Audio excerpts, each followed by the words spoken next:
તુજ લલાટ. સાંભળજો, આ સમજો મર્મ તમે દોસ્તો. આખી દુનિયામાં જેને ગમી સરહદની વાટ, આખી દુનિયામાં જેને ગમી સરહદની વાટ, તિરંગા કાજે લેખ લખાયા મહેશ તુજ લલાટ. મહેશ તારા લલાટે આ લેખ લખાયા છે.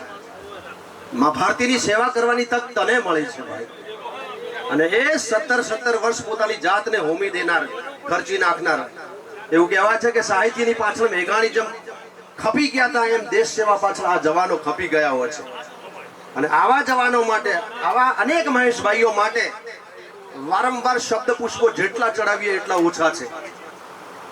અને આવા જવાનો માટે એવું એ કહી શકાય કે લાગણીના જળ વળે. સાંભળજો દોસ્તો, અમારા વડીલો પણ અહીંયા બેઠા છે. મને એક વાત ખૂબ ગમે છે મહેશભાઈ, અને દરેક જવાનો અહીંયા ઊભા છે ત્યાં પણ એક વાત ખૂબ મને નોંધનીય બાબત એ છે કે કોઈ પણ કાર્યક્રમ હોય એમાં વડીલો જે છે એમની સ્વયં શિસ્ત કાયમ ઉડીને આંખે વળગે.